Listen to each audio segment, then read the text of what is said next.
Hi students, hope you are doing well.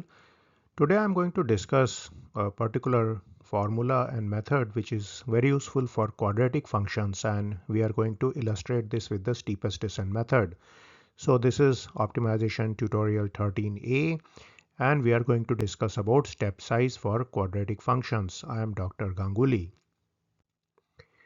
Now, what happens with quadratic functions is that you can get a closed form expression for the step size. Now, you remember that as far as optimization is concerned, direct search methods use this algorithm here, that is xk plus 1 equals xk plus alpha k dk, where alpha k is the step size and dk is the search direction.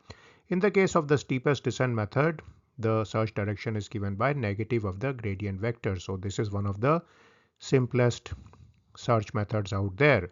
Now today we are going to look at the quadratic function and what happens in that case, because this is a very important theoretical problem, and we will see that this particular expression is also used in the derivations of conjugate gradient methods and so on, which we will discuss later.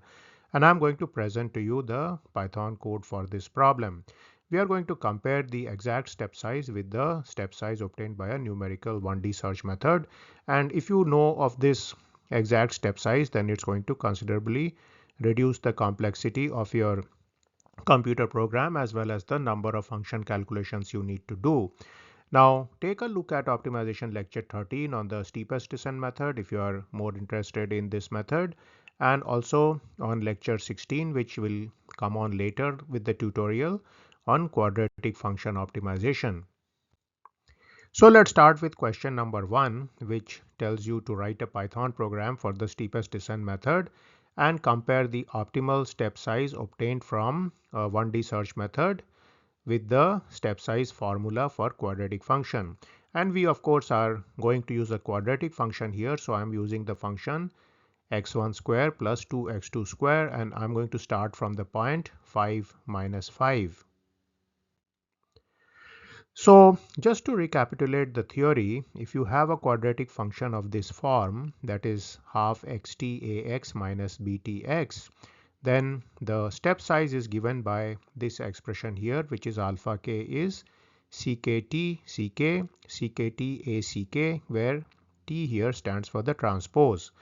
Now of course you remember from our previous lecture 2 and tutorial 2 that if you have a quadratic form or a quadratic function, you can write it in terms of this matrix A.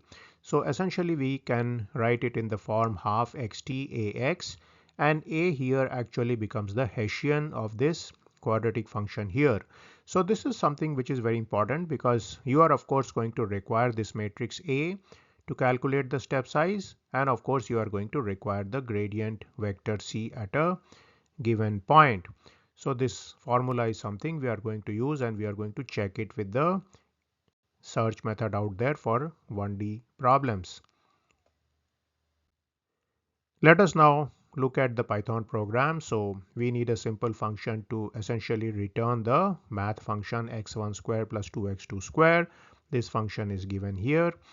We also need a function named grad fx, which essentially returns to me the gradient vector, and here the gradient vector is very simple. It's obtained by differentiating f of x with respect to x1. So that's the first component, and the second component becomes 4x2, where we differentiate f with respect to x2.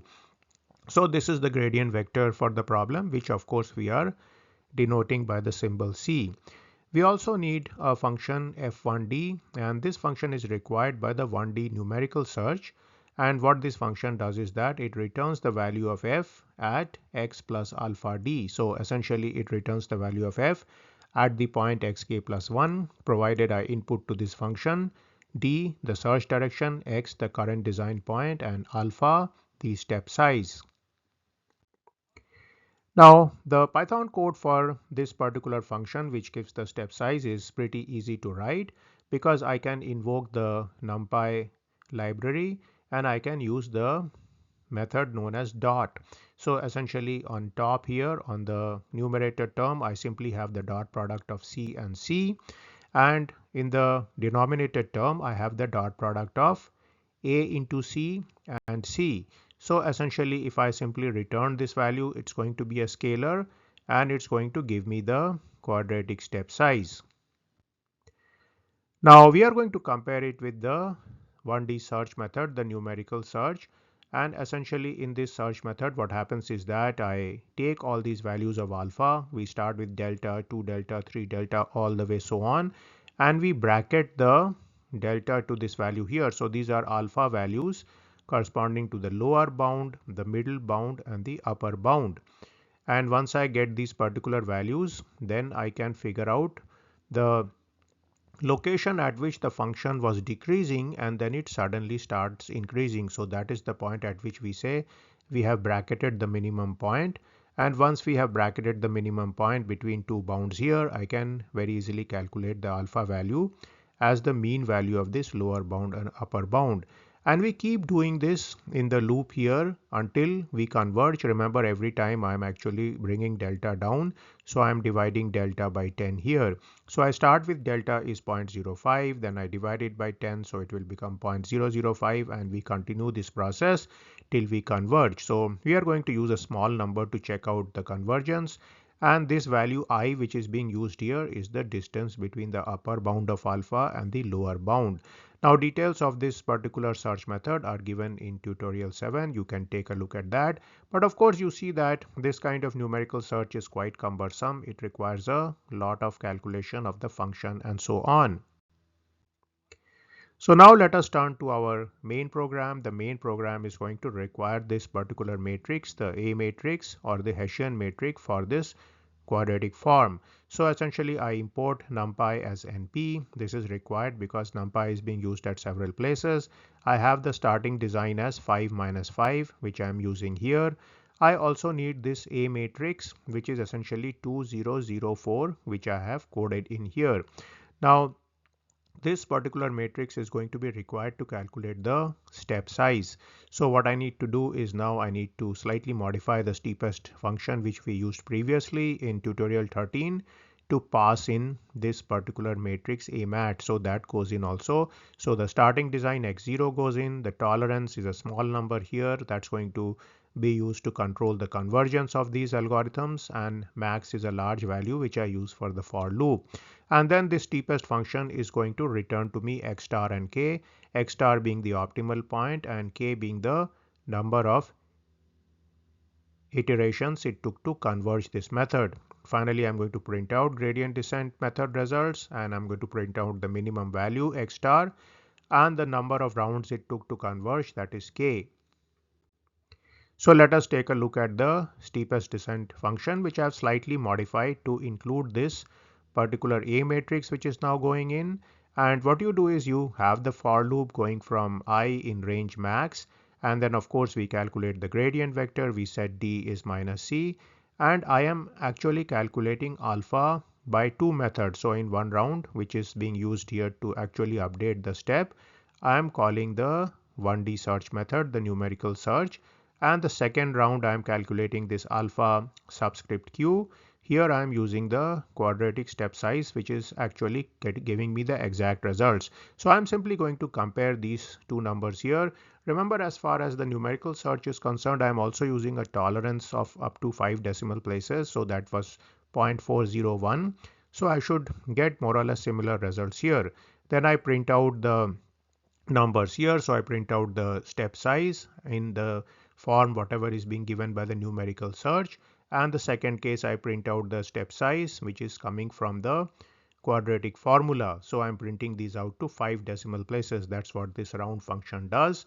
And then finally, I am updating the x value using that step size. And then if the norm of the gradient vector is below tolerance, then I break out of this for loop. And finally, I return x and I. Remember, x is the minimum point, I is the number of iterations it took to converge in this particular for loop. Let us now look at the output. So you see here the output. I'm starting from the point 5 minus 5. So that's the point here. And you can see that I have the step size here. The first number which is there is of course coming from the numerical search. So that is requiring a plethora of calculations of the function value. at all those delta increments, and then I'm getting the number. Now quadratic step gives me exactly the same result, and this of course is a closed form solution, so you can see here that the quadratic step is coming out very well. So whenever you have a quadratic function, you can actually calculate the step size using this formula. It will give you the exact solution, and therefore you can take advantage of this fact. So that's something to remember, that whenever you are given a quadratic function, you do not have to take records to a numerical search. That's something very important to know. So of course, as you see here, the steepest descent method, it converges rather slowly because it's going through all these points. It has that zigzag behavior, and then of course it does converge at the end. And the interesting thing here, of course, why we did this tutorial is to see that every time the step size, which is obtained from numerical search, and that obtained from the quadratic formula are exactly equal, which also is a way to actually check the 1D search method. So if you have a 1D search method, one of the first things you want to do is to check it out with a quadratic function, because for the quadratic function, we know the exact step size, which I have detailed in today's video. So the final result of course is given here. Now you know this kind of function, the minimum value is of course at 0, 0, because you clearly see that this function is going to be minimum when both x1 and x2 are going to be 0. So at that point, the function is also going to be 0. So this short tutorial but very important lecture is basically telling you that if you have a quadratic function in this form, in general we call this a quadratic form, then the step size can be obtained from this formula here, and using Python it's very easy to calculate these kind of relatively cumbersome formulas because you have very nice built-in functions in NumPy such as dot and so on, and so you can quickly calculate this number here. And once you have calculated the value of alpha k, of course you simply multiply it by dk, which is the search direction for the method, and then you can use it. Now the advantage of this particular formula is that not only you can use it for the steepest descent method, but you can use it for different methods also, for example conjugate gradient and so on, because this formula has nothing to do with the methods out there. This is simply obtained by taking the derivative of f here and setting it to 0. So you can try that as a homework problem. I have given it in my book. I'm not sure if I've given it in my lecture. So again, take a look at my book, that is probably given in one of the description box. And of course, if you don't have access to it, please put a comment statement and I will give you a link to the book. But of course, you can also check it out as a homework problem. You can try to differentiate this function and set it equal to 0, and you are going to get the alpha k value as follows here.